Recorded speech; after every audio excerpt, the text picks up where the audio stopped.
HBCU Gameday, and we are here live from the ASU Coliseum here in Albany, Georgia. I have some special guests with me today from the Blue and Gold game. Quite a spirited Blue and Gold game. I don't see the final score, but an exciting atmosphere here at the ASU Coliseum on the campus, the beautiful campus of Albany State University of the SIAC. And one of the stars of the day was the kicker from the Golden Rams. Special teams are very important, especially in football. And today I'm joined by Kyle Wright, senior kicker here. Kyle, you were nailing field goals today to start off. You started off the scoring. Just talk about how important it is for a team to have a good special teams representation. It's really important, with the great offense we have and the great defense. I'm just here to just help out and just whenever they call my name, make sure I'm on all the time, always making it. And we're going to hear from a couple of his teammates. Number 24, Devin Foster, had a great day. Also, all SIAC quarterback Isaiah Noles will join us, and a coach Quinn Gray is going to round things out. A very festive atmosphere here today at the game as the marching band invited middle school and high schools, which made a 340-member band. And I swear it sounded like a MEAC or SIAC band. They really sounded good today. Yes, sir. Great job by the band director for reaching out to the community. HBCUs are known to do things of that nature, but he said this was the biggest band he had performed with. We're going to show you some highlights a little later on, so you will get a chance to see the band. It was kind of windy today. How did you adjust to the stiff wind out here today? Just staying confident, just sticking down to what I've been practicing, just keeping my head clear and just making a kick. All right. Well, we'll look forward to seeing you this year. It's going to be a big piece if the Golden Rams are going to succeed in recapturing the SIAC title. Yes, very good-looking team today. And what we'll do is right now we will bring in the quarterback, number 6, Isaiah Noles, all SIAC quarterback. Isaiah, come have a seat. How you doing? All right, Isaiah, welcome to Postgame Live here at Albany State University. And no stranger to the spotlight, Isaiah really came into his own last year. You suffered an injury the year before, so he wasn't able to have a full season, but he realized his capacities last year, and the offensive attack of the Golden Rams was really potent. How did you feel out there today? Honestly, this was just a culmination of spring ball. We was doing this really for the fan, the alumni, just the community. And overall, it was just great to just see everybody just having fun as well as just being safe. Yeah, it looked like the defense kind of started off ahead, but in that second half, offense got it crunk up, and you see the potential of this team, especially adding a weapon like your kicker on special teams. It looked like at points, the defense showed their potential. At points, the offense showed their potential. Special teams showed their potential. So it's just a matter of putting it all together. Absolutely. Yeah, really this whole spring was just us competing, whether it be special teams, offense going against defense, defense going against offense having their days where killing the defense, and defense having their days killing the offense. But at the end of the day, for a successful team that's trying to reach a championship, that's what you need at the end of the day.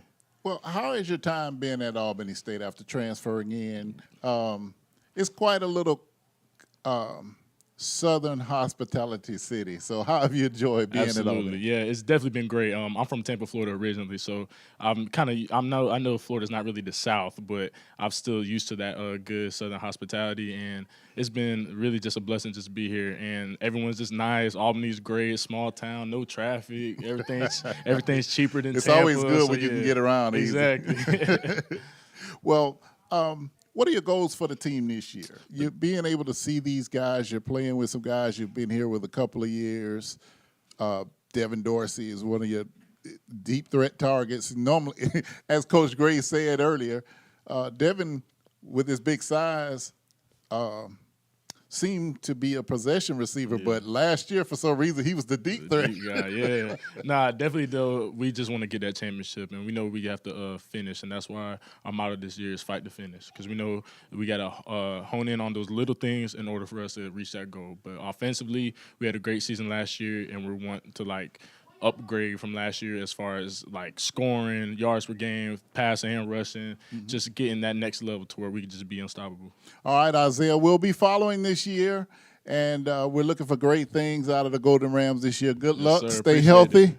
And coming up next, we'll bring in the defensive back. Number 24, Devin Foster, had a day. He was one of the stars of the first half.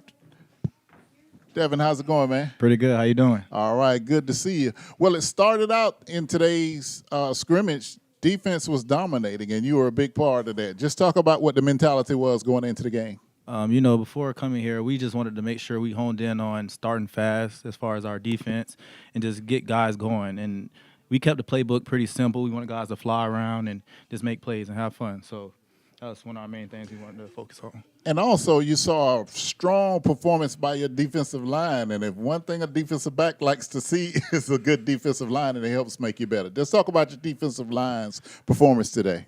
Man, the defensive line always makes our job way more easier, getting pressure to the quarterback and just making him get the ball out of his hands faster. Now we know that we can break on different things quicker, and we can see things happen faster than we normally would. So, Yeah, very good. And looking for a strong defense this year. What are you looking for out of your defense this season? Is there a specific goal you have for the season? I know it's to participate in your overall for the team to win the SIAC, but what's a specific goal that you all might have as a defense? So last year, we had a little trouble inside of our back-end game as far as the passing and everything like that. And what we wanted to do is get back to our dirty blue defense. That's the main thing that was all talked about during the spring and coming in. We need that mentality of everybody flying around to the ball, everybody just giving everything that they have in every type of way with the effort that we have, and also to finish, because we were in situations where the defense could have finished out the game. Yeah, absolutely. Last year was one of those years where it was just so close, just the offense and defense were not always working good at the same time. So today you saw the potential. You saw the defense dominate the first half, offense come back and have a great second half. Now the goal is to get the team together so that you can play a complete game. The SIAC is going to look different this year. So many coaches moved around. Players have moved around. How excited are you to pursue the conference title this year? Man, I feel like just me coming here, I transferred in, obviously, last year, and what I seen from this is we were supposed to finish the season last year, and we were right there, and the year before was the exact same way. They actually made it to the SIAC championship and lost inside of that game. So just going forward with that, I believe the last thing that we needed to do is actually hone that trophy and try to get back to our home field playing it. Right, absolutely.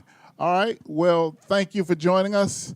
And what we're going to do right now is we're going to look at some of the pregame as we got started today. Just a little bit of the pregame of what the team looked like from the start.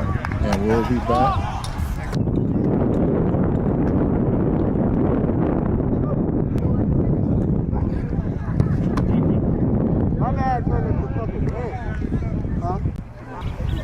Ready?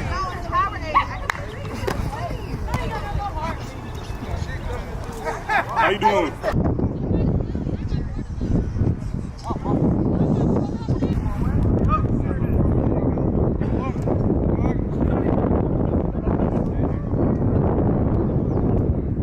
Better. Good job, TV. Yeah, bro, we're wearing like this. TV right here.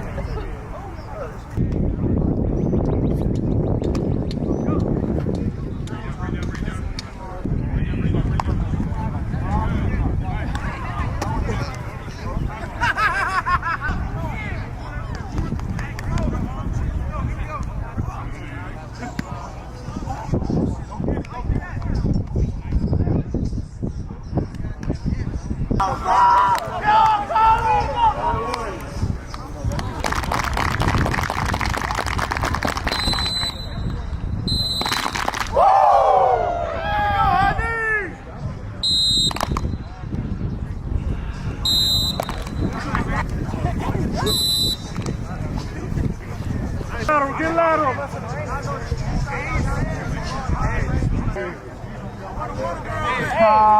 White jersey means he's an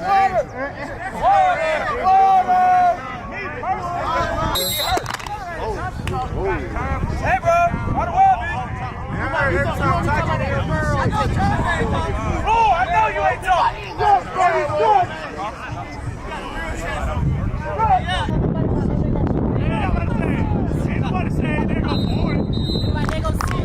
Hey, you talking so much, chicken? Not be alive.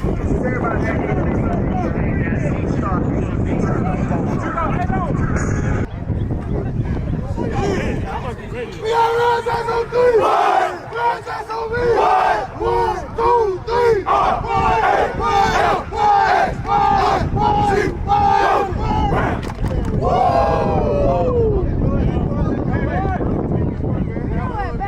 1, 2, 3. Good. Get your left.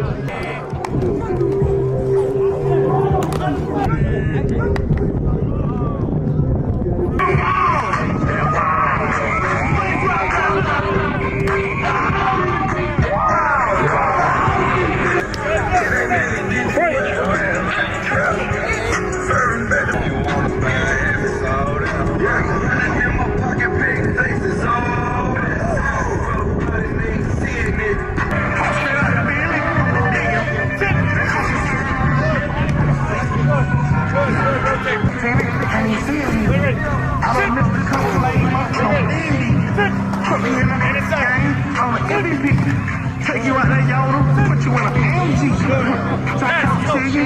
She don't want no rubber. 2 slippery in She say, you how long with the money? She don't want no puppy. She want a big dog.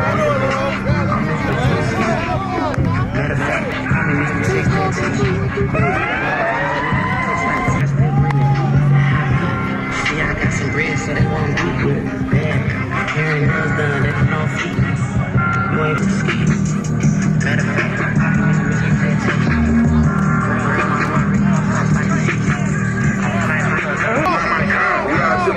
to the game, we treat us like white. I ain't seen one smoke by the. I told him kill somebody. She keep asking me how. All right, that was some of the pregame for the blue and gold game here at Albany State University. The Tigers fell a little short of their goal of winning the SIAC last season. Coach Gray will be joining us momentarily, but let's look forward. Let's look forward and look at the schedule that the Albany State Golden Rounds will have this year. Starting off on August 30th, the Rounds will face Shaw. Coming back on September 6th, the Rams will face the Kentucky State. September 13th, they'll take a trip down to Tallahassee to play Florida A&M. Of course, Coach Gray graduated from Florida A&M, so that will be a game I'm sure he has circled on his calendar. Also, coming back on September 27th, the Golden Rounds will face Allen. That will be the first game here at the ASU Coliseum. October 4th, the Golden Rounds will travel to play Lane. October 11th, the Golden Rounds will welcome Clark Atlanta University, the revitalized Clark Atlanta University. October 18th, Tuskegee Tigers come to town. October 18th, and that game is designated as homecoming. So homecoming for Albany State University this year, and we all know in the HBCU sphere, homecoming is a very important day. October 18th, October 25th, the Golden Rounds will travel to Benedict in South Carolina. November 1st, the last home game of the season, as the Golden Rounds will welcome the Savannah State Tigers. November 8th, you already know the Fountain City Classic in Columbus, Georgia. It's a neutral site game, but it is for all the marbles against your rival. So the Albany State Golden Rams looking to improve on their 7-4 record this year. They've got a lot of pieces coming back. We've got a great kicker. The defense showed their potential today, as well as the offense in the second half showing their potential. I've got to say, though, if there was something that stole the show, it had to be that band. The marching band of 350 kids really playing their hearts out. It felt like a MEAC or a SWAC game, with the size of the band, with how loud it was. And we'll have a story with the marching band director coming up a little later on. But right now, we are going to jump into the highlights from the game as we wait on Coach Gray. So check out the highlights from the 2025 ASU Blue and Gold game.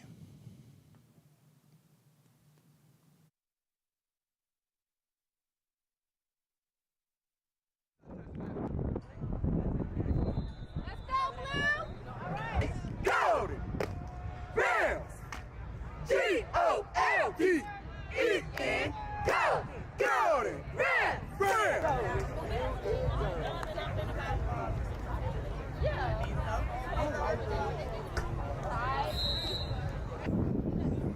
Come on, Rams!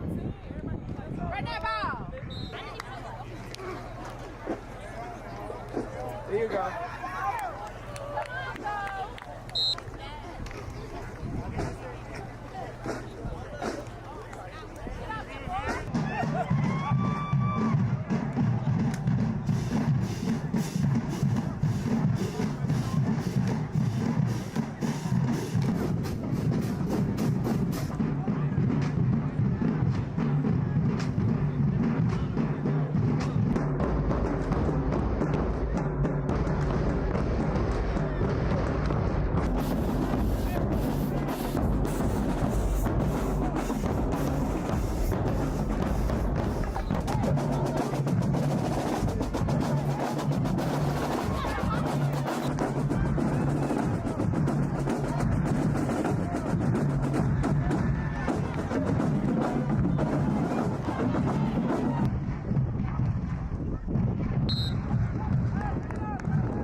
Second and goal for the goal team. That's the B-mode. Got him.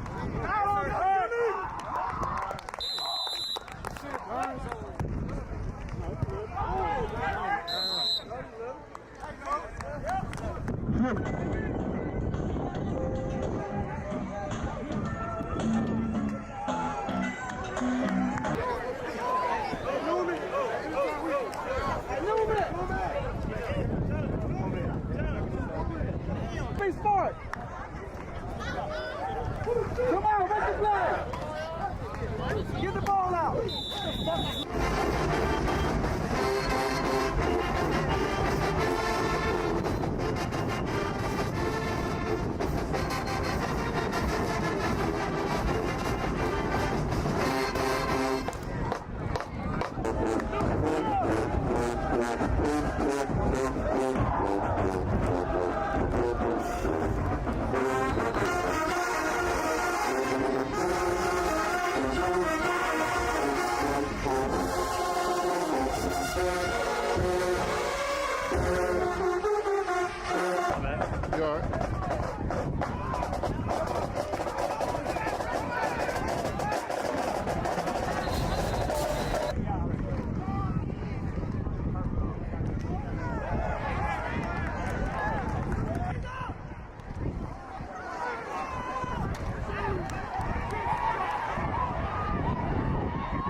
All right, and those were the highlights from the first half of the blue and gold game. Once again, a great showing by the Albany State Golden Rams, looking to compete in the SIAC, looking to recapture the magic that Gabe Gardenia, who won the last SIAC championship, did for the Golden Rams. We'll be right back with Coach Gray. In the meantime, take in some beautiful sights and sounds from ASU Stadium and Albany, the city, the beautiful city of Albany.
Once again, thanks for joining us for the broadcast. In just a couple of minutes, I see Coach Gray walking across the Coliseum, so he'll be here in just a couple of minutes. When he comes here, we will close out today's broadcast. Thank you for watching us on HBCU Game Day, the leader in HBCU sports and culture. Make sure you subscribe, like, share, and everything else.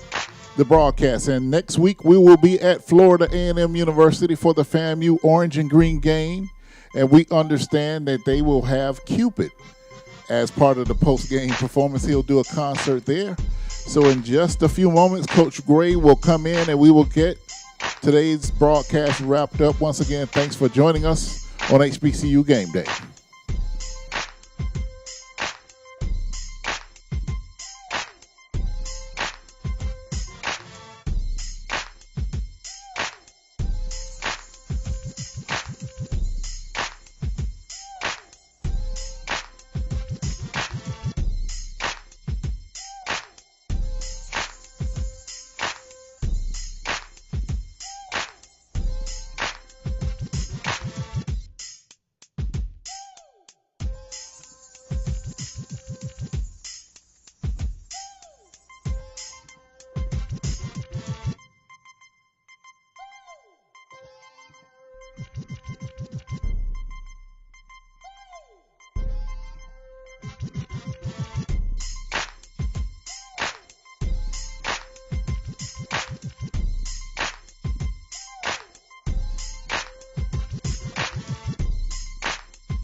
All right, as promised, the head coach of the Albany State Golden Rams, Coach Gray, quite a spirited blue and gold game. Absolutely, man. We really, truly encourage our guys to have fun because it's really the culmination of spring ball. They've been putting in the work for the last really 6 weeks, and then you got spring break in the middle there. But, you know, over the last 15 practices, man, our guys have been getting after each other pretty good. And to come out here and get in front of the fans and have the band and cheerleaders and everybody come watch them put on a little bit of a show. They put their best on today, and I thought they played with a lot of energy and a lot of spirit, and that's what we was looking for. You brought up a good point. The atmosphere was really surprisingly amazing. Not that I'm surprised that Albany State was able to pull it off, but I talked to the band director.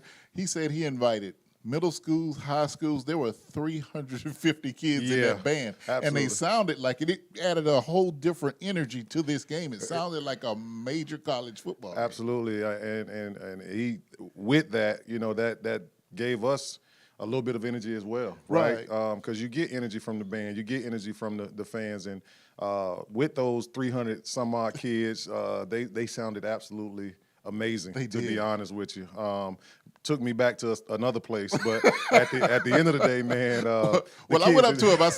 I said, Doc, this sounds like a MEAC or a SWAC band. I said, I'm gonna just say it. I told him that, and he laughed.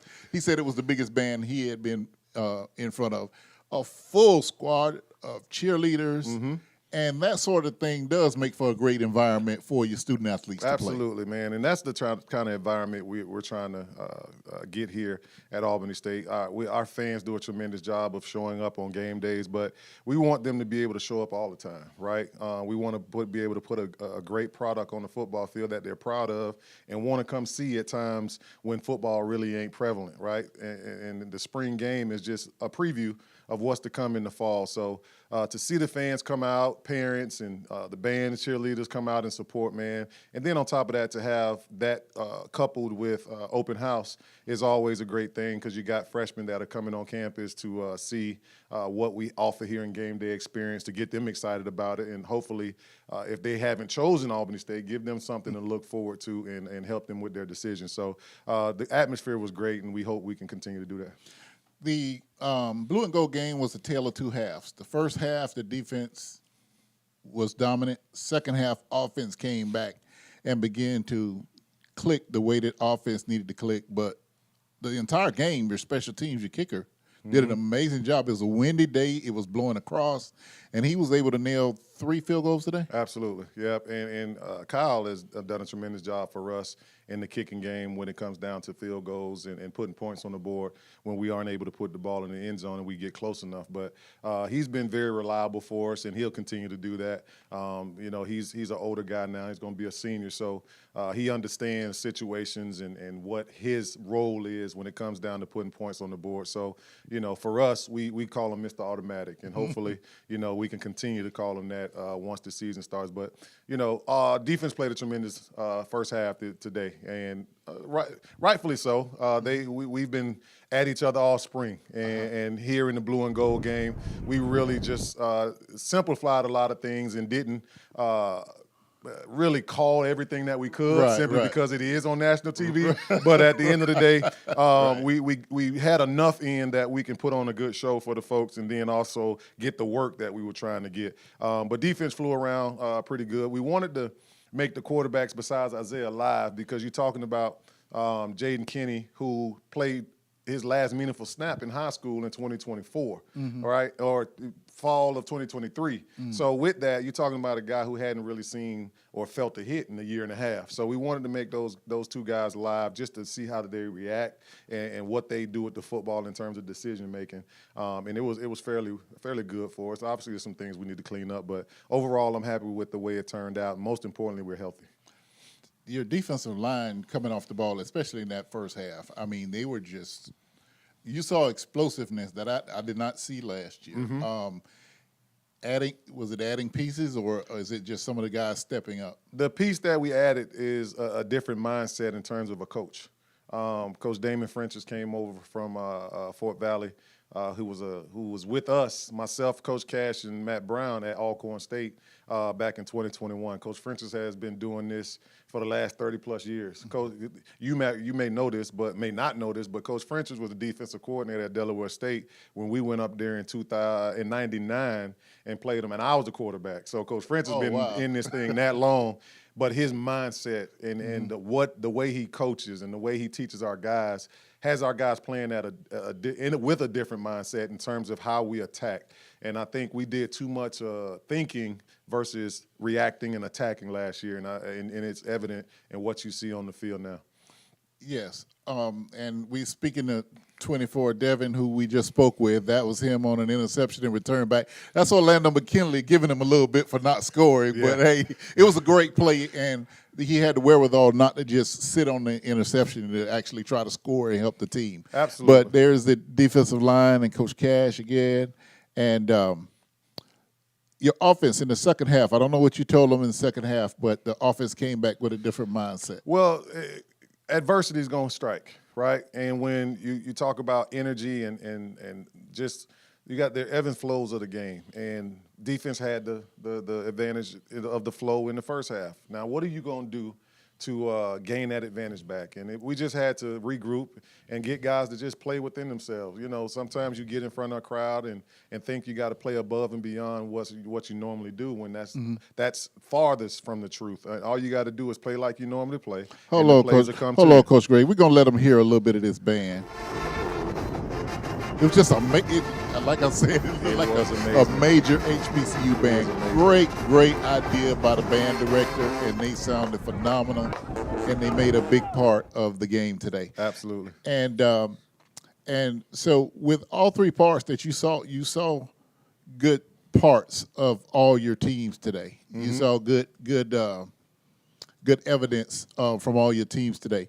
What are you looking at from now until the fall starts? I know you're going to go back and look at the tape and film and break it down and try to get the guys ready. We'll look at the totality of it from the beginning of the spring until the finale, which was today, and we'll meet as a staff and really figure out whether or not we need to bring some folks in here depth-wise to compete for starting jobs, or are the freshmen that we're bringing in going to be able to come in here and compete and help us? We know right away we probably going to go try and find some help on the offensive line to bring in to keep Isaiah upright and things of that magnitude. But, for the most part, we signed 6 offensive linemen to come in here, and we think they're going to be good. But at the end of the day, you want to make sure that you got some folks in here with a little bit of experience that know the college game and can come in and fill in right away. So as a staff, we're going to go back, really evaluate each and every position, really figure out the guys that are going to be a part of the 2025 Rams and the guys that, unfortunately won't be able to help us. And then we'll make those decisions and we'll move on. All right, Coach, just looking at your 2025 schedule, you start off August 30th with a visit to Shaw, September 6th to Kentucky State, September 13th you'll visit Tallahassee. You know a little bit about that stadium now. September 27th, the first home game against Allen University. October 4th, you'll visit Lane. October 11th, Clark Atlanta, the revitalized Clark Atlanta Panthers will come into the ASU Coliseum. October 18th is homecoming. Tuskegee Golden Tigers, Tuskegee Golden Tigers will be visiting the Coliseum. October 25th, visit to Benedict. November 1st, the senior day, last home game for the 2025 season, regular season, I should say.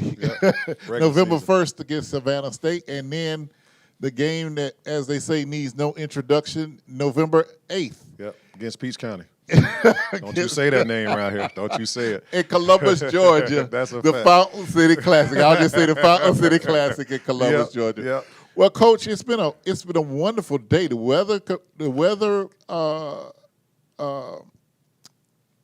contributed to a beautiful day. Absolutely. The campus was absolutely buzzing today. Like I said, you couple open house with the invitation of the local bands, and this is the essence of what HBCUs is do. about. Yeah, it is all about bringing in the entire community. Right. And today, Albany State University did a tremendous job in showing its best self. Absolutely, and I think you gotta hats off to the administration for putting on a wonderful open house. Hats off to the band for showing up. Hats off to our cheerleaders for showing up, and then hats off to our players for going out and putting on a good putting a good product on the field.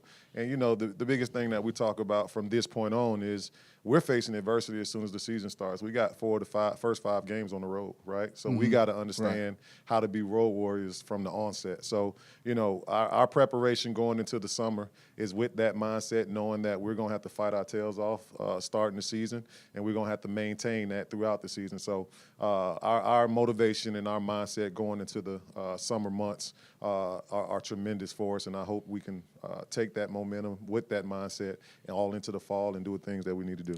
And before we go, Coach, I have to ask this question. What's your take? The landscape of the SIAC has changed a lot since last season, with coaches moving around, players moving around. This is the new era we're in, especially with the players moving around and that sort of thing. But just talk about what you do to not get distracted by all of that that's going on around you and make sure that the Golden Rams are ready. Well, Vaughn, as the cliche, you got to focus on you, right? We can't necessarily focus on what's going on in and around the SIAC. We can only handle what we got in front of us, and that's an opportunity for us to get better as a team with our spring spring season. We do know, we got some new folks in the conference that we need to find out who they are.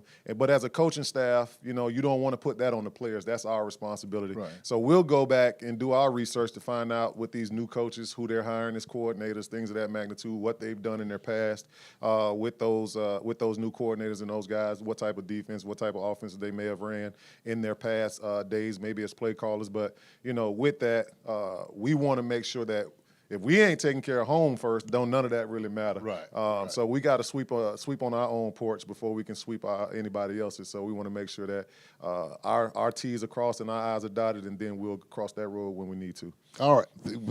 For everyone that's watching online, thank you for all those reactions. They're popping up on the screen, and I'm getting a little distracted because I'm not really used to that. But thank you for watching, and thank you for responding. Sometimes it's one end that you push out and you never get any response. But thanks for watching the show. Subscribe, like, share this show.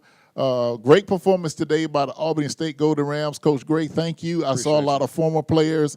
I know they're pulling you all kind of different ways. I saw Mrs. Gray, and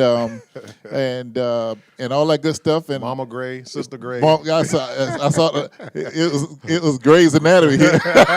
Gray Jr. Great family environment at Albany State. Growing up, in Tallahassee.